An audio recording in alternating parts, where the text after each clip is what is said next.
ล่าเอ้ยเว้ากับผู้อื่นนั่นคือเว้ามวนแท้บัดเว้ากับพ่อกับแม่นี่คือเสียมสับนอใหม่นี่เจ้าสิโกรธไปฮอดไสเจ้าสิเครียดไปฮอดไสเครียดให้พ่อให้แม่เว้ากับพ่อกับแม่เป็นหยังคือบ่ปรับเปลี่ยนนิสัยของตน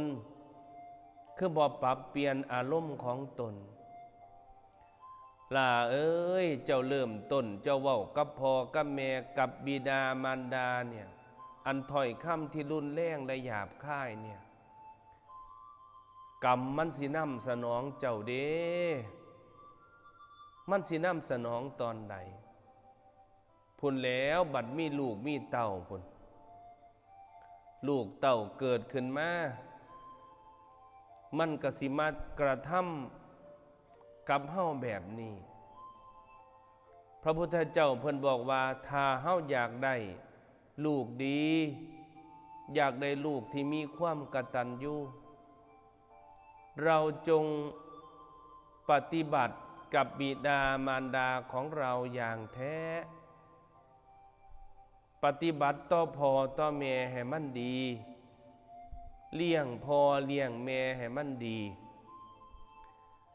การเลี้ยงพ่อเลี้ยงแม่ดี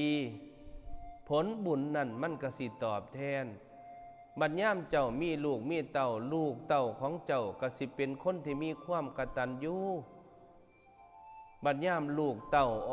เกิดได้ใหญ่มาเว้ากับเฮาก็สิเว้าม่วนนั่นล่ะเป็นผลของกรรมเป็นผลของการกระทำกรรมนี่มีทั้งกรรมดีและชั่วสิ่งที่เฮาปฏิบัติดีต่อพ่อต่อแม่ต่อบิดามารดาของเราดีก็เป็นบุญก็เป็นกรรมดีแต่ทิ้งที่เฮาเฮ็ดกับพ่อกับแม่บ่ดีมันก็เป็นกรรมอันบ่ดี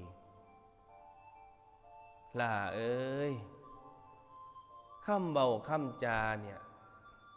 มันบ่ได้ซื้อมันบ่ได้ไปหาอยู่ไห้อยู่หน้าดอกคำเบาออกจากปากจากใจของเฮาเนี่ยบอกให้มันมวน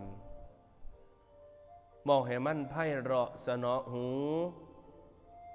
ผู้เฒ่าใจดีทอบักฝ่ายใจให้ทอบักตูม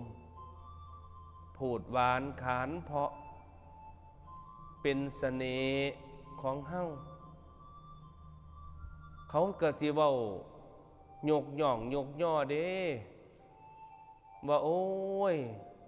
ลูกอีอันนั่นลูกบักอันนี้เฮียนนั่นเฮียนนี่โอ้ยจะแม่นเพิ่นเว้า